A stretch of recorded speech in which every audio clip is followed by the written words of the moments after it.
오늘 말씀의 제목은 예언서 9번째 시간입니다.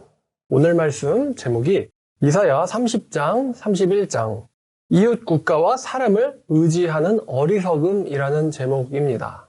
제목 정하는데 참 어려웠어요. 여러분들에게 살갑게 정하려면 사람을 의지하지 말라라는 제목을 하면 될 것 같은데 오늘의 핵심적인 주제는 이웃 국가를 의지하는 것에 대한 어리석음이에요. 이웃 국가를 의지하는 것에 대한 어리석음. 근데 이웃 국가를 의지하지 말라라는 말이 여러분들에겐 그렇게 나랑 무슨 상관일까? 나는 이웃 국가를 의지 안 하는데. 그래서 이제 이웃 국가와 사람을 의지하는 어리석음이라는 제목으로 여러분들에게 말씀을 전해드리도록 하겠습니다. 자, 오늘 말씀에는 열왕기상하나 역대상하 등 역사서에는 나오지 않는 뒷이야기가 나옵니다. 그게 뭐냐면 이사야는 우시야와 요담과 아하스와 히스기야 시대라고 자신의 예언 사역의 시대를 밝히고 있죠. 근데 이 아하스라는 왕은 친아수르적인 왕이었어요. 북이스라엘과 아람이 동맹을 해서 남유다를 공격하려고 하니까 이 남유다 왕인 아하스는 아수르를 의지해서 이 북이스라엘과 아람과 주변 국가들의 침공을 막아내려고 했습니다. 그런데 아수르는 우상숭배 국가죠. 하나님을 경외하는 나라가 아닙니다. 그 아수르를 의지하는 게 참 위험하죠. 아하스 본인도 종교다원주의자였어요. 여호와도 믿고 주변 신도 믿고 아람 신도 믿고. 자, 근데 그 아수르가 이번에는 유다에게 굉장히 적대적으로 슬슬 변해가고 있습니다. 역대하 28장 20절 21절에 잠깐 이것이 언급됩니다. 역대하 28장 20절 21절. 자, 아수르 왕 드글랏 빌레셀이 그에게 이르렀으나, 여기서 그는 앞절에 아하스를 말합니다. 자, 그에게 이르렀으나 이 드글랏 빌레셀이 돕지 아니하고 도리어 그를 공격하였더라. 그러니까 아하스 왕의 친아수르 정책이요, 빛을 발하지 못하고 오히려 독이 된 거예요. 도둑에게 문을 열어준 꼴이 돼버린 것이죠. 자, 그래서 아하스가 여호와의 전과 왕궁과 방백들의 집에서 재물을 가져다가 아수르 왕에게 주었지만 그에게 유익이 없었더라. 결국 나라 재산까지 팔아서 줬는데 이 아수르가 남유다에 유익이 되지 못하고 오히려 해가 되고 적대적이 되었다. 그래서 이 아수르가요, 처음에 북이스라엘과 아람이 있었을 때에는 이 남유다의 재물을 받다가 북이스라엘과 아람이 멸망하자 이제 그 이빨을 남유다에게로 향하게 된 거예요. 남유다에게. 그러니까 자기가 도움을 구하던 아수르가 자기에게 위협적인 존재가 돼버린 거예요. 이 남유다 입장에선 말이죠. 그래서 이 남유다가 이제는 아수르의 이 위협으로부터 뭔가를 의지하려고 하는데 그게 바로 이집트였습니다. 이집트. 자, 성경은 계속해서 이 모든 것들이 여호와의 의에서였다라고 말하고 있지만 지금 이 아하스 시대의 신하들이요, 왕이 종교다원주의자잖아요. 그러니까 신하들도 제대로 된 신앙관이 없는 거예요. 북이스라엘 위험하다? 그러면은 아수르를 의지하고, 아수르가 위험하다? 그러면 이제 또 이집트를 의지하는 거예요. 태양신 나를 의지하는 거죠. 이런 식으로 자꾸만 주변에 의지할 것들을 찾아요. 성경은 자꾸 이러한 남유다에 가해진 위협들이 사실은 여호와께로부터 말미암았다라고 자꾸 얘기하고 있습니다. 왜냐면 남유다는 지금 종교다원주의와 지독한 물질주의에 빠져서 하나님을 바라보는 신앙을 상실했기 때문이죠. 그래서 하나님께서 벌을 내리고 계시는데 벌을 내리고 있다, 내가 벌을 받고 있다는 걸 깨닫지 못하고 자꾸만 여기저기서 이제 도움을 구하고 있는 형국인 것이죠. 하나님에서 시작된 것인데도 말입니다. 자, 그래서 아수르의 위협을 피해서 이집트랑 동맹하려고 하는 이 사절단이 남유다에서부터 출발을 합니다. 남유다부터 출발을 해요. 근데 이 이야기가 역사서에는 나와 있지 않습니다. 이 이사야에서 살짝 간접적으로 언급이 돼요. 자, 그러면 이 아버지인 아하스 사후의 히스기야 왕 시대에 위협적인 아수르에 대한 동맹사절단이 파견되게 되는데 이것은 히스기야 본인의 의지라기보다는 아버지 아하스 시대의 신하들의 이 의지라고 보여집니다. 이 친애굽과의 동맹, 친애굽 세력과의 이 동맹, 이 애굽과의 동맹에 대해서 선지자 이사야가 오늘 비판을 합니다. 사실 오늘 설교는 지난번 설교에서 이어집니다. 지난번 설교는 사람들이 패역하다는 거예요. 패역하다. 이스라엘 백성들이 말로만 여호와를 공경하고 마음은 멀다. 이게 지난주 설교의 핵심이었어요. 마음이 멀다. 이 허례허식, 피상적인 종교 생활 때문에 하나님이 기뻐하지 않으셔가지고 벌을 내리신 거예요. 어떤 군사적인 징벌, 또 물질적인 징벌을 내리신 거예요. 그래서 사람들이 이제 그 징벌인 걸 모르고 애굽으로 피난을 하려고, 애굽으로 도움을 요청하려고 갑니다. 자, 그 배경에서 이제 30장, 31장을 오늘 보겠습니다. 자, 이사야 말씀이죠. 자, 여호와께서 이르시되 패역한 자식들은 화 있을진저. 패역한 자식 또 등장했습니다. 29장 16절에서 등장했었죠. 패역한 사람들. 30장 다시 와서요. 그들이 계교를 베푸는데 여호와께로부터 말미암지 않고 맹약을 맺지만 나의 영으로 말미암지 않고 죄에다 죄를 더한다라고 합니다. 이 패역한 자식들이, 여호와를 버린 자식들이, 이스라엘장이 그렇잖아요. 소도 주인을 알고 나귀도 주인을 알고 아는데 내 이스라엘은 깨닫지 못한다. 이 패역한 자식들. 근데 이 자식들이 이제는 이집트를 의지하려고 합니다. 뭐냐면 남유다 백성들의 불신앙을 지금 지적하는 거예요. 얘네들이 여호와께로부터 말미암지 않고 사람의 계획으로만 일을 처리하려고 하는 거예요. 이제 죄에다 죄를 더하는구나. 죄에 죄를 더한다. 무슨 뜻이냐면 첫 번째는요, 여호와를 의지하지 않고 아수르를 의지한 거. 이게 첫 번째 죄예요. 그 다음 두 번째는 여호와를 의지하지 않고 이제는 이집트를 의지하는 거. 이게 두 번째입니다. 죄에 죄를 더한다. 그러면서 국가적 굉장히 중대한 결정을 하는데도, 자, 2절, 그들이 파라오의 세력 안에서 스스로를 강하게 하여 애굽의 그늘에 피하려 애굽으로 내려갔을 때 나의 입에는 묻지 아니하는구나. 굉장히 중요한 결정을 하는데 여호와께는 물어보지 않는구나. 그들은 중대한 결정을 하면서도 하나님께 물어보지 않는다. 이거 제가 이제 기도론 가르칠 때 이런 내용이 있어요. 만약에 선지자가 이 기도론에서 나온 내용이 아닌가? 자, 선지자가 기도를 하지 않는다면, 말씀도 알고 전도도 하는데 기도를 하지 않는다. 그게 뭐냐면 중요한 순간에 하나님을 의지하지 않는 거거든요. 근데 이게 굉장히 악습관입니다. 중요해요. 우리가 성경을 바로 하는 것도 중요하고 성경을 실천하는 것도 중요합니다만 매 순간 어떤 일을 결정하기 전에 하나님께 여쭤보는 것도 중요합니다. 하나님께 기도하는 거죠. 하나님이 살아계시는 것처럼 여기는 거예요. 하나님, 내가 이 결정을 어떻게 해야 될까요? 저렇게 해야 될까요? 라고 물어보는 게 중요한데, 사람들이요, 하나님에게 의지하지 않고 물어보지 않고 자기들의 단독으로 어떤 중대한 일을 결정을 해버려요. 지금 히스기야 시대 신하들도 마찬가지예요. 굉장히 중요한 결정을 하고 있는데 지금 여호와를 의지하지 않고 애굽으로 가는데 여기 해야 되고 선지자 이사야에게 물어봐야 되거든요. 다윗은 물어봐요. 하나님, 올라가야 됩니까? 말아야 됩니까? 하나님, 가야 됩니까? 말아야 됩니까? 물어봅니다. 그럼 하나님은 어떠한 방편으로도 대답을 해주세요. 자, 하나님은 어떠한 방편으로도 대답을 해주세요. 근데 지금 이 애굽과의 동맹을 하러 가면서 하나님께 묻지 않습니다. 자, 3절, 그러므로 파라오의 세력이 너에게 수치가 될 것이며 애굽으로 그늘의 피함이 너에게 수욕이 될 것이다. 그러니까 파라오의 동맹이 오히려 너희들에게 수치가 될 것이다. 그 고관들이 소환했고 사신들이 하데스에 이르렀으나 그들이 다 자기를 유익하게 하지 못하는 민족으로 말미암아 수치를 당하나니, 자기를 유익하게 하지 못하는 민족이라는 건 지금 이집트는요, 자기 자신을 지키는 것도 겨우인 거예요. 겨우. 자기 지키는 것도 겨우인데 지금 네코가 석자라고 하죠. 네코가 석자인 애들한테 도와달라 이러는 거예요. 자기를 유익하게 하지도 못하는 민족한테 도와달라고 하는데 그 민족은 돕지도 못하고 유익하게 하지도 못하고 수치가 되게 하며 수욕이 되게 할 뿐이라. 야, 이게 이런 애들한테 도와달라고 가다니 너네들 참 대단하구나 이런 거예요. 자, 6절, 네겝의 짐승들에 대한 경고라. 하나님께서 이번에는 짐승들에게 경고를 하십니다. 되게 재밌죠? 근데 네겝이 어디냐? 이 네겝은요, 여러분 그 성경에서 이스라엘 전 국토를 가리키는 말을 관용 어적으로 단에서 브엘세바까지라는 표현을 씁니다. 단은 이스라엘 최북단에 있고 브엘세바는 이스라엘 최남단에 있는 도시예요. 그러니까 우리나라로 뭐 의정부부터 부산까지 뭐 이런 의미가 될 것 같습니다만 이 브엘세바보다도 더 아래쪽에 이 네겝이라는 사막이 있습니다. 네겝, 이스라엘 영토에 있는 사막이에요. 그러면 아래쪽이라는 것은 이 예루살렘에서 애굽으로 가려면은 바알세바 지나가지고 네겝 사막을 지나서 애굽으로 들어가야 되거든요. 그러니까 지금 뭐냐면 예루살렘 남유다 백성들이 지금 애굽으로 사절단을 보내고 있는 거예요. 그 사절단이 네겝 사막을 지나가고 있는 겁니다. 그 네겝을 지나가고 있는 남유다의 사절단에 대한 경고, 뭐 이렇게 보시면 될 것 같습니다. 자, 사신들이 그들의 재물을 어린 나귀 등에 싣고, 어린 나귀가 재물을 실었어요. 굉장히 무겁겠죠? 그들의 보물을 낙타 한 장에 얹고, 암사자와 숫사자와 독사 및 날아다니는 불뱀이 나오는 위험하고 곤고한 땅을 지나 굉장히 고생을 하고 있는 거예요, 짐승들이.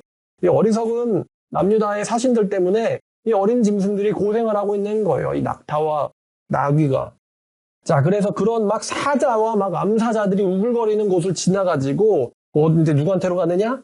자기들에게 무익한 민족에게로 갔대요. 궁궐 땅을 지나 자기들에게 무익한 민족에게로 갔으나, 애굽의 도움은 헛되고 무익하니라. 그러므로 내가 애굽을 가만히 앉은 라합이라 일컬었느니라. 여기서 라합은요, 그 여리고성의 그 여자를 말하는 게 아니고요. 전설 속에 나오는 바다 괴물입니다. 전설 속에 나오는 바다 괴물. 이 바다 괴물 라합, 신화 속의 괴물이에요. 이 라합이 시편에서도 등장하는데요. 시편 89편 10절입니다. 읽으시다가 한번 보셨을 수도 있어요. 이런 라합이라는 단어. 10절, 주께서 라합을 죽임당한 자같이 깨트리시고 주의 원수를 주의 능력의 발로 흩으셨나이다. 그래서 라합. 이게 이제 신화 속 괴물입니다. 뭐 베헤모스 이런 거죠. 리워야단 이런 거예요. 자, 전설 속 바다 괴물인데 이 라합이 뭐냐면 이집트를 비아냥거리는 단어예요. 이집트를 비아냥거리는. 가만히 앉은 괴물이다. 이집트는 유익이 없어. 무능해라는 거예요. 무능해. 이집트는 무능한 나라다. 이게 가만히 앉은 라합이다 라고 얘기하는 거예요. 자, 이제 이 백성 앞에 가서 서판에 기록하여 책에 써서 후세에 영원히 있게 하라. 이게 뭐냐면 이 어리석은 동맹의 이 짓거리를 책에 기록해서 후세까지 전수되게 해라. 지금 얼마나 어리석은 일을 하는가. 지금 어떤 일을 하고 있는가. 이 어리석은 남유다 백성들이. 이 백성들이 어떤 존재들이냐. 9절, 이 자들은 폐역한 백성이요 거짓말하는 자식들이라. 거짓말하는 자식도 되고요. 그 존재 자체가 거짓 덩어리들인 존재다. 그들은 거짓말들이다. 거짓말들이다. 이 사람들 남유다 백성들이에요. 여호와의 법을 듣기 싫어하는 자식들이라. 하나님의 말씀을 듣기 싫어하는 하나님의 백성들. 굉장히 아이러니하죠. 자, 그들이 선지자들에게 선견자들에게 이르기를 선견하지 말라. 선지자들에게 이르기를 우리에게 바른 것을 보이지 말라. 바른 것 보이지 말라는 게 바른 예언하지 말라는 거죠. 우리에게 부드러운 말을 해라. 거짓된 것을 보여라. 너희 선지자들은 바른 길을 버리고 떠나며 너희의 바른 길로부터, 이 첩경은 새길이에요. 바른 길로부터 돌이켜라. 선지자들한테 바른 길 가지 말고 바른 길에서부터 떠나라고 하는 거예요. 그러면서 또 이스라엘의 거룩하신 일을 우리 앞에서 떠나시게 하라 하는도다. 이제 이런 식으로 대놓고까지 얘기하진 않았겠죠? 대놓고까지 얘기하진 않았는데 뭐 오늘날 버전으로 바꾸면 목사님 말씀 너무 세시네요. 이 정도가 될 것 같습니다. 목사님 그렇게 하면 성도들이 은혜를 못 받습니다. 성도들에게 은혜가 되는 설교도 하셔야죠. 요 정도가 되지 않을까요? 저한테도 설교가 너무 세다고. 이게 정확하게는 이제 저는 성경으로 틀린 말을 안 하려고 하거든요. 근데 저한테 설교가 너무 세다는 거예요. 그 얘기 뭐냐면 좀 설교를 좀 비틀어봐라 이거죠. 여호와의 말씀을 비틀어봐라. 비틀어보세요. 부드럽게 하세요. 비틀어보세요. 저희에게 듣고 싶은 얘기를 좀 해주세요.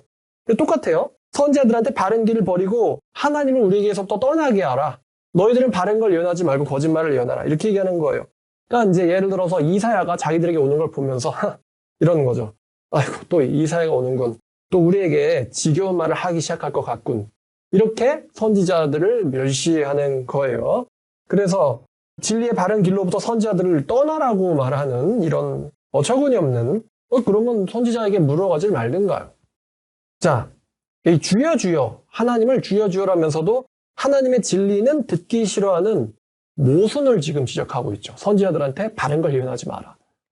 부드러운 걸 예언해라. 듣고 싶은 것만 이야기해라. 그러니까 지금 여기 10절에 나오는 우리에게 부드러운 말을 해라. 이 부드러운 말이 무슨 말이에요? 거짓말이고요. 비진리고요. 이 부드러운 말은 지옥 가게 하는 말이고요. 이 부드러운 말은 멸망으로 인도하는 말입니다. 그러니까 사람들의 특성이 고대나 지금나 마찬가지인데 사람들은요. 날카로운 진리보다는 부드러운 거짓말을 듣고 싶어 합니다. 요즘도 그렇죠.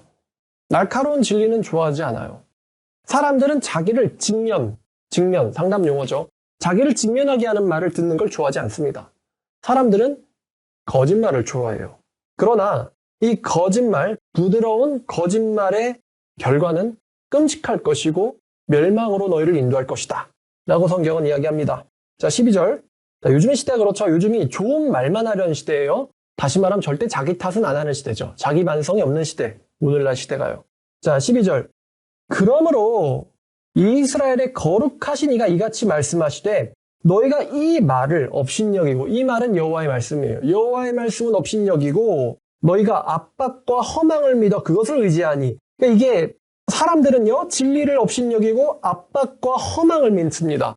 하나님의 말씀은 업신여기는데 사람들의 압박, 사람들은 두려워하는 거예요. 사람들은 두려워하고, 그러니까 다시 말하면 아수르가 무섭다는 거죠. 아수르한테는 반응하는데 또 이집트한테는 반응하는데, 이집트한테는 반응해요. 우리를 의지해봐. 그런 유혹엔 넘어가요. 아수르에게 반응합니다. 내가 너희를 가만히 안 둘 거야. 그런데 하나님의 말씀은 의지하지 않아요. 하나님의 말씀 우습게 보는 거예요.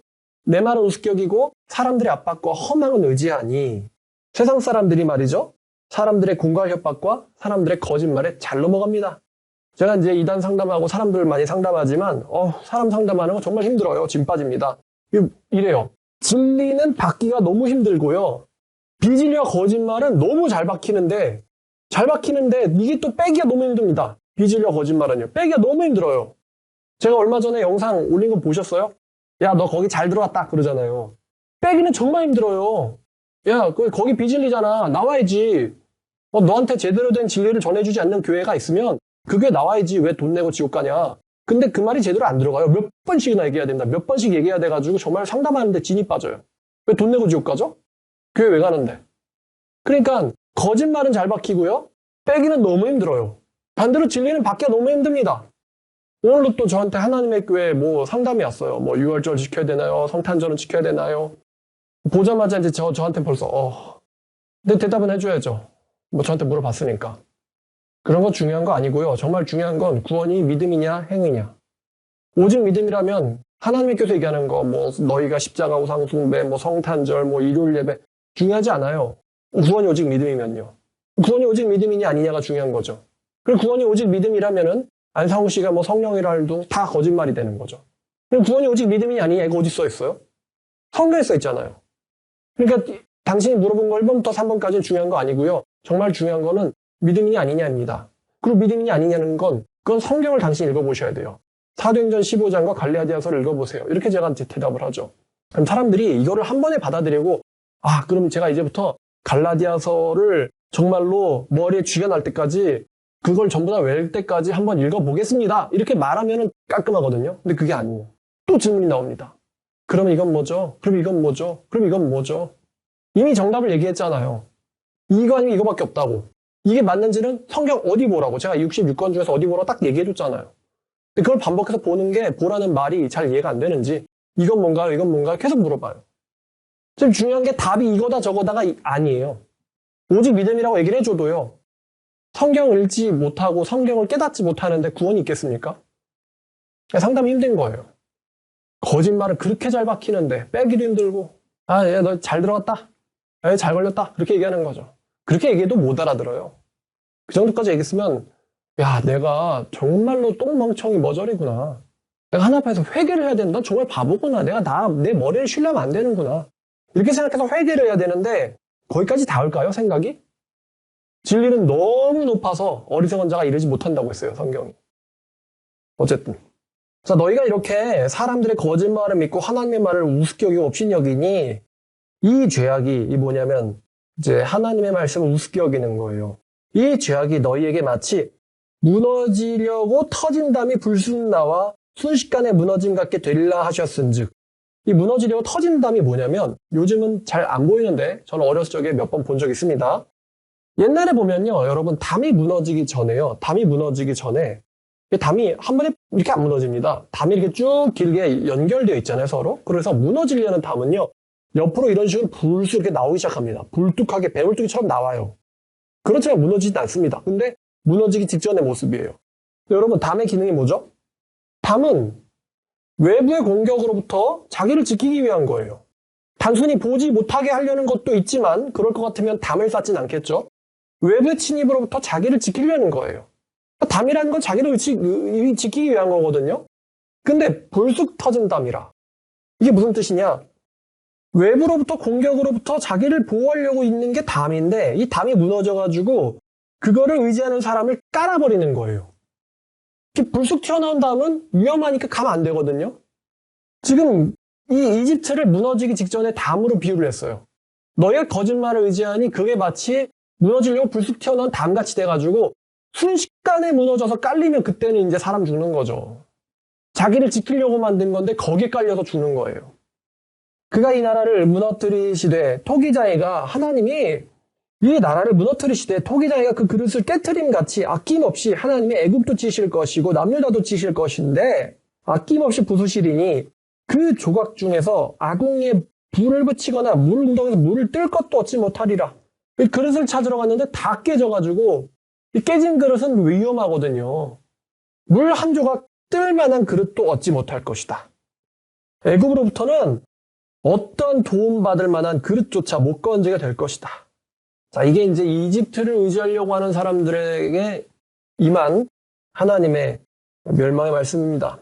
자, 하나님께서 말씀하시기를 15절 이스라엘의 거룩하신 이가 이같이 말씀하시되 너희가 돌이켜 조용히 하여야 구원을 얻을 것이요 잠잠하고 신뢰하여야 힘을 얻을 것이거늘. 지금 아수르가 시끄럽죠. 이집트가 시끄럽죠. 거기서 너희가 가져야 될 하나님의 말씀은 너희가 잠잠하여야 또 여호와를 신뢰하여야 구원을 얻고 힘을 얻을 것이거늘 너희가 그걸 원하지 않았다. 잠잠하고 하나님을 신뢰하는 걸 원하지 않고 이르기를 아니다. 말을 타고 도망할 것이다. 하였으므로 너희가 도망할 것이지만 너희가 이르기를 우리는 빠른 짐승을 타고 도망가리라 하였으므로 근데 너희를 쫓는 자가 더 빠르리니 하나님의 심판이 임하면 어떡할 거야? 그러면 그때 가서는요 도망가면 되죠. 하나님의 멸망의 심판이 갑자기 임하면 어떡해? 그때 가서 회개하면 되고요. 그때 가서 예수 믿는다고 하면 되고요. 그때 가서 뉘우치면 되죠. 그때 가서 생각해보죠. 하나님의 심판 따위는요. 너희가 그렇게 생각하리니 그때 너희가 내 생각에 도망가면 될 것 같아. 근데 너희를 쫓는 자들이 훨씬 더 빠를 것이다.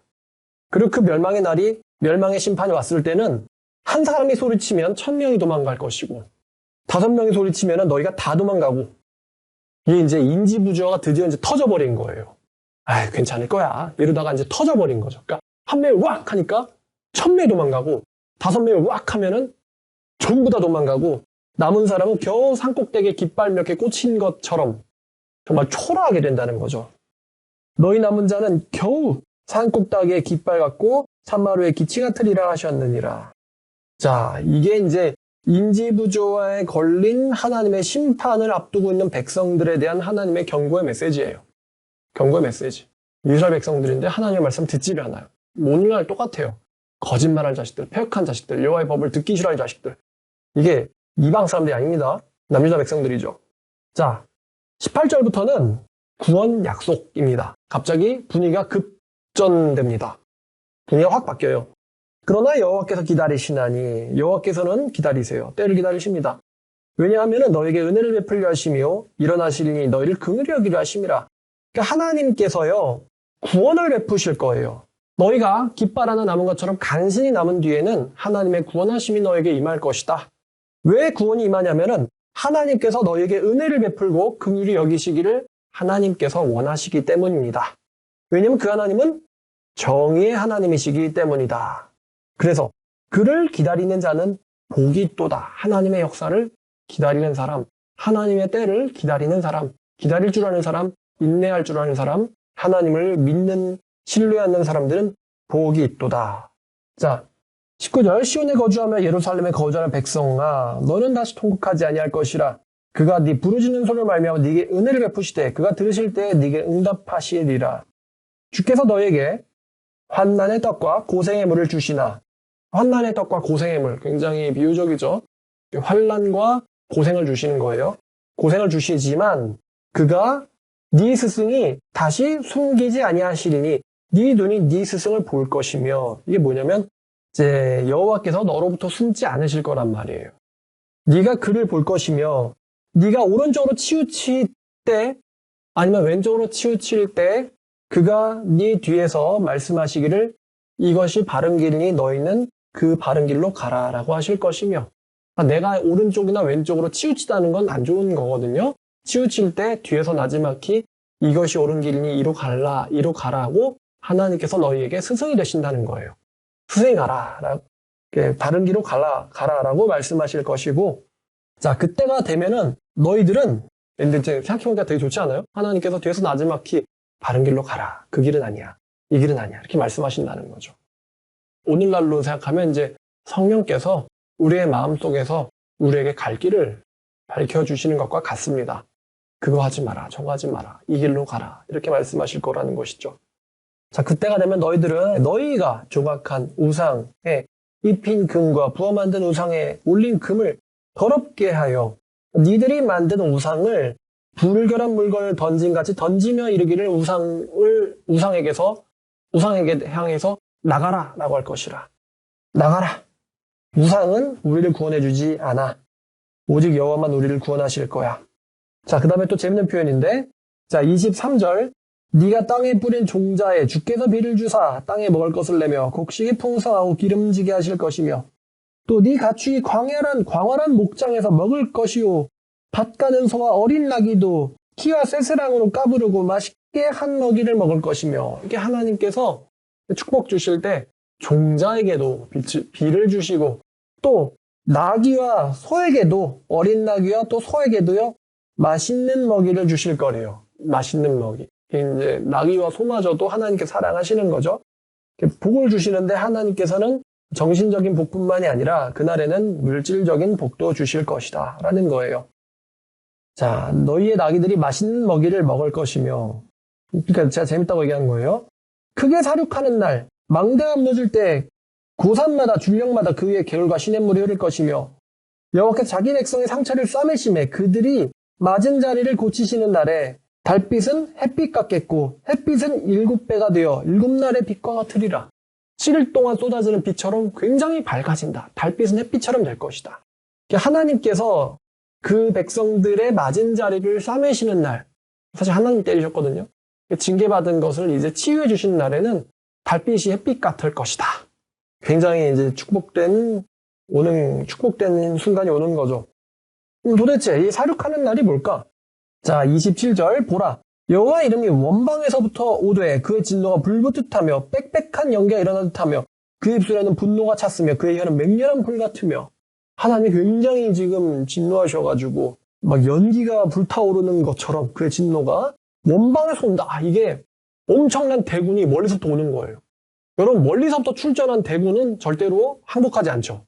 목적을 갖고 침공하기 때문에. 그런 것처럼 여호와의 진노가 멀리서부터 오고 있는데 그의 호흡은 마치 창이라며 무에까지 미치는 하수 같은 즉 그가 멸하는 기로 열방을 까부르며 여러 민족의 입에 미혹하는 재갈을 물리시리니 너희가 거룩한 절기를 지키는 밤에 하듯 노래할 것이며 피리를 불며 여호와의 산으로 가서 이 이스라엘의 반세기로 나아가는 자같이 마음에 즐거워할 것이라. 여호와께서 그의 장엄한 목소리를 듣게 하시며 혁혁한 진노로 그의 팔에 치심을 보이시되 맹렬한 화염과 폭풍과 폭우와 우박으로 하시리니. 도대체 이 여호와의 진노를 다하는 자가 누굴까?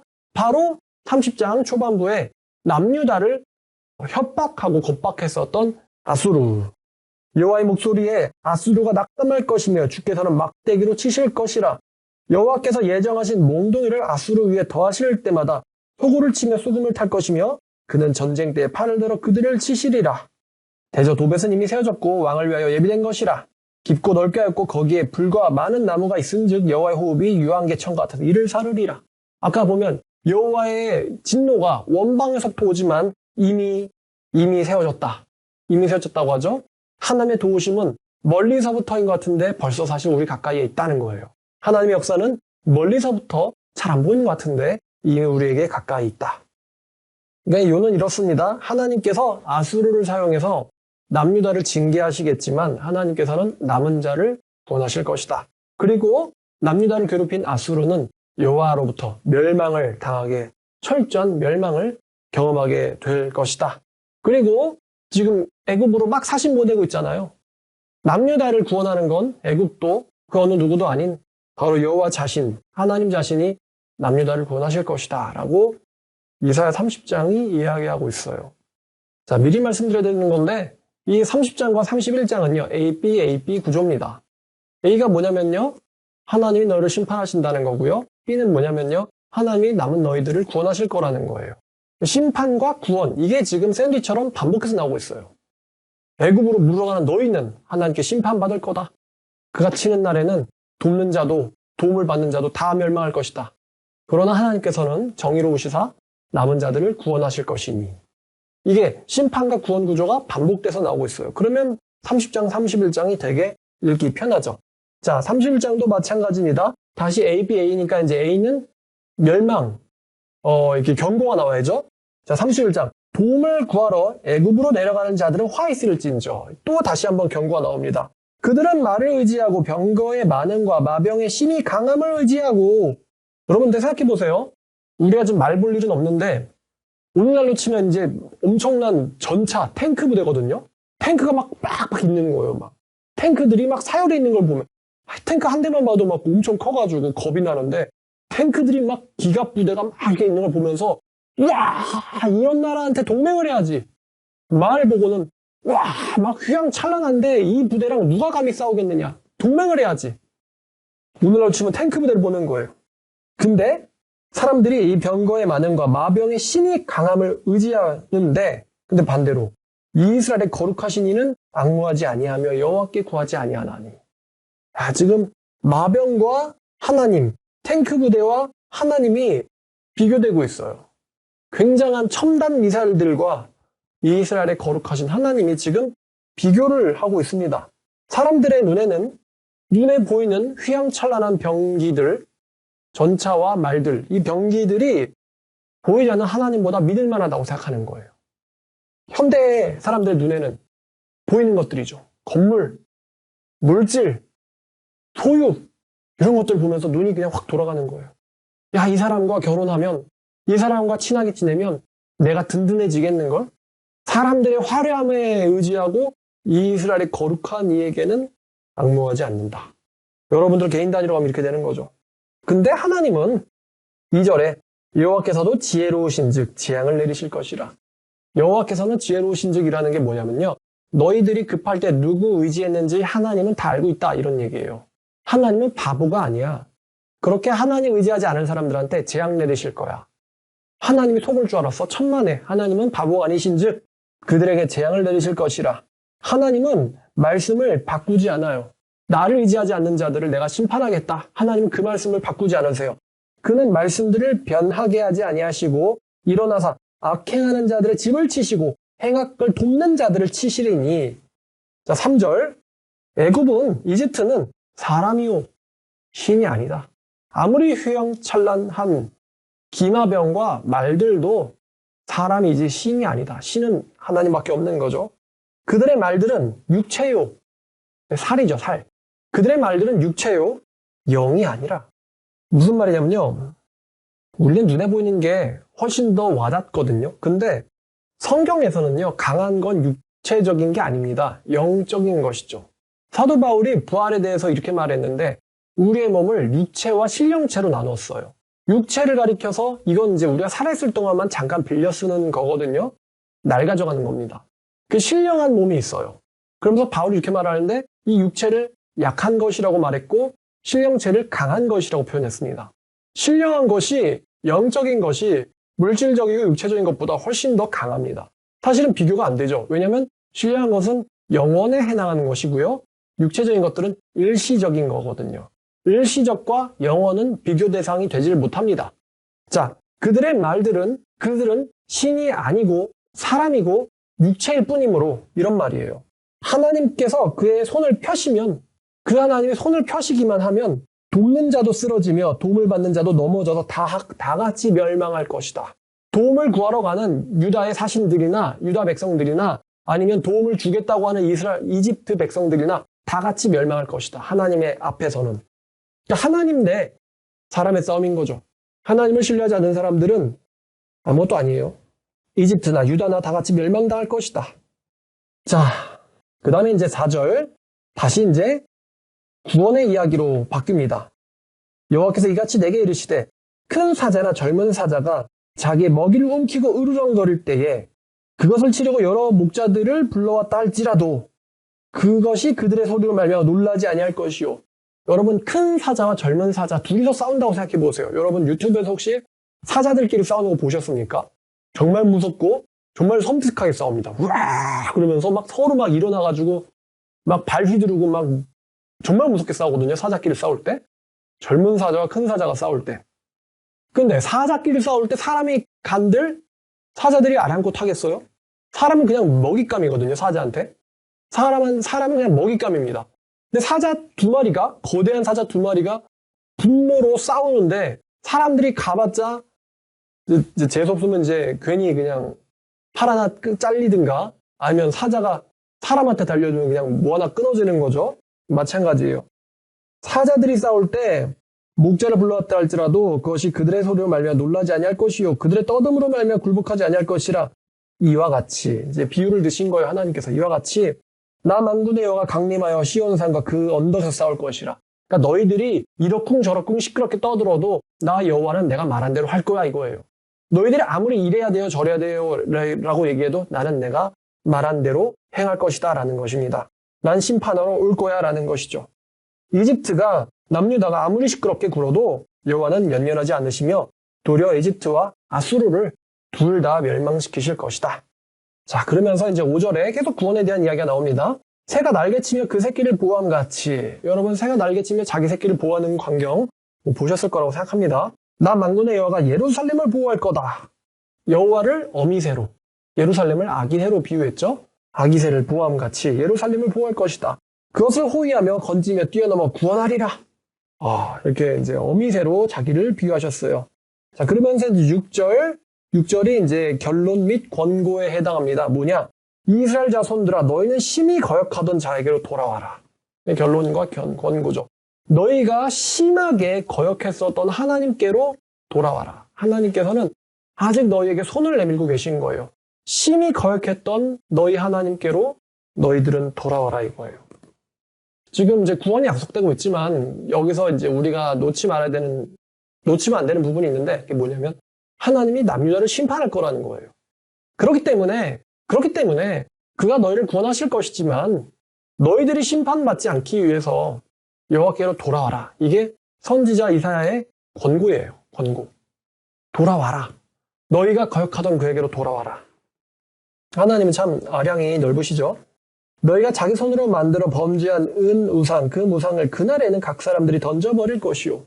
여호와의 진노에서 우상이 무슨 소용이 있겠습니까? 아수르는 칼에 엎드려질 것이나 사람의 칼도 아니고 칼에 삼켜질 것이나 사람의 칼로 말미암도 아니고 그는 칼 앞에서 도망갈 것이며 그의 장정들은 복역하는 자가 될 것이라. 아수르의 저 위험한 무서운 사람들 다 죽고 도망갈 거야. 누구의 칼이겠어요? 사람의 칼이 아니라면 바로 여호와 하나님의 칼이에요. 여호와 하나님의 칼에 다들 쓰러질 것이고 도망갈 것이다. 그들이 의지하는 이 반석은 두려움으로 말미암아 물러갈 것이며 아수르가 의지하는 반석 다 두려움으로 말미암아 물러갈 것이며 그의 고관들은 기치로 말미암아 놀라리라. 이가 여호와의 말씀이라. 그러니까 아수르가 뭘 의지하든 멸망을 피하지 못할 거야 이거예요.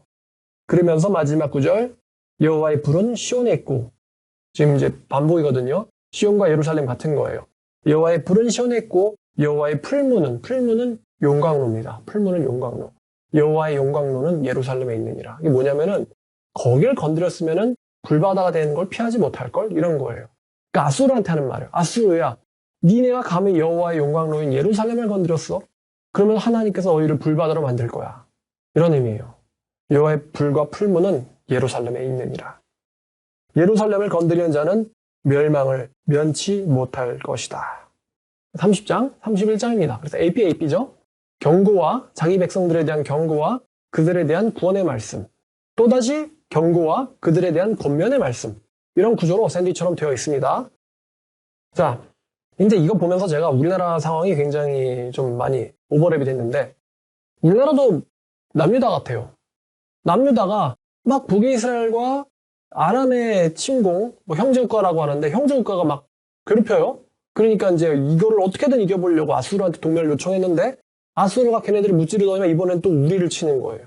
그래가지고 어쩔 수 없이 한때 종로로 됐었던 이집트한테 가서 막 도와달라고 하는 정말 이게 어떻게 보면 약속의 서름일까요? 마찬가지예요. 우리나라도 지금 보면은 이제 바로 뒤에 우리를 식민지 했었던 일본이 있죠. 또 위쪽에는 형제국가라는데 이제 적국이죠. 북한입니다. 공산당 북한이 있죠. 또 그 위로는 한반도를 향한 야욕을 숨기고 있는 중국 공산당, 중국이 있습니다. 그리고 그 위에는 러시아가 있죠. 맨 아래 이제 우리나라가 반도로 고립돼 있어요. 바다, 삼면이 바다인데.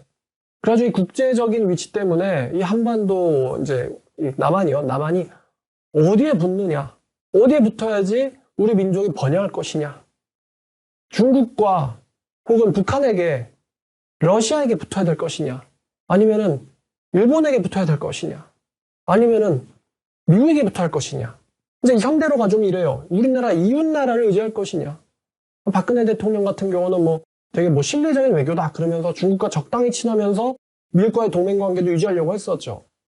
또 지금 이제 지난번에 이제 문재인 대통령은 친중, 중국과 정말 친하게 지내면서 미국과는 상당히 불편한 관계였지만서도 어떻게든 이제 나라를 지키려고 했었죠. 어느 정도까지 지키려는지는 저는 잘 모르겠지만요. 그리고 이제 윤석열 대통령 같은 경우는 친일 친미적인 성향이 있죠. 그러면서 뭐 한미 훈련도 다시 하고 그러고 있는데 우리나라도 비슷해요. 굉장히 어렵습니다. 상황이. 근데 아수르 시대에 이웃 국가, 사실 다 우상숭배하는 국가예요. 우상숭배. 뭐 아람도 마찬가지, 북이스라엘도 마찬가지, 아수르도 마찬가지, 이집트도 마찬가지, 다 우상숭배 국가들입니다. 그런 우상숭배 국가들과 친분을 맺으려서 어떻게든 번영하려고 했던 이스라엘, 남유다처럼 아스 왕이 그랬던 것처럼요. 히스기야 시대에도 어떻게든 애국과 친해져가지고 좀 살아보자라는 사람들이 있었어요. 우리한테도 마찬가지입니다. 막 중국과 북한과 친해지자 뭐 이런 사람들도 있고요. 근데 중국과 북한은요 마치 아수르 같아요. 중국과 북한은요 한반도 남한을 적화시키겠다. 공산당이니까 자기들이 자유민주주의를 없애버리고 전부 다 통제하고 독재하는 그런 사회로 만들겠다라는 야욕이 있죠. 야욕이 있어요. 아수르 같아요. 도와주는 것 같으면서도 사실 다 뺏어가요. 우리나라한테서 기술도 뺏어가고 해킹에서도 뺏어가고 인력도 뺏어가고 중국 다 뺏어가잖아요. 불편한 관계죠. 필요한데 다 뺏어가 버려요. 그리고 그 안에는 야욕이 있죠. 또 반대로 일본도 우상숭배 국가죠. 근데 일본만 의지해볼까요? 일본 사람들 굉장히 이제 개인적으로는 실리를 취하는 개인주의가 굉장히 강하죠. 그건 일본을 의지했을 때 그 나라가 우리를 구원해줄까? 아니면 미국 어떻습니까? 미국만 의지하면은 정말 만사가 해결될까? 미국은 어쩌면 우리를 도구로 볼 수도 있는데. 그럼 여기서 한국 사람들이라고 하니까 좀 이상하네요. 한국 교회는 어떻게 해야 될까?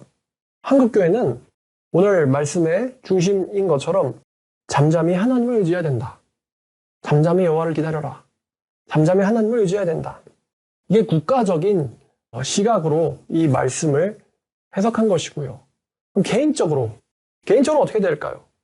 이 말씀을 우리에게로 개인적으로 적용하자면 사람을 의지하는 것은 굉장히 어리석은 일이다 라는 것입니다. 왜냐? 사람들은요, 여러분도 아마 경험이 있을 겁니다. 도와주려고 하다가도 멸시를 합니다. 아무런 대가 없이 마냥 천사나 하나님처럼 도와주기만 하지 않아요.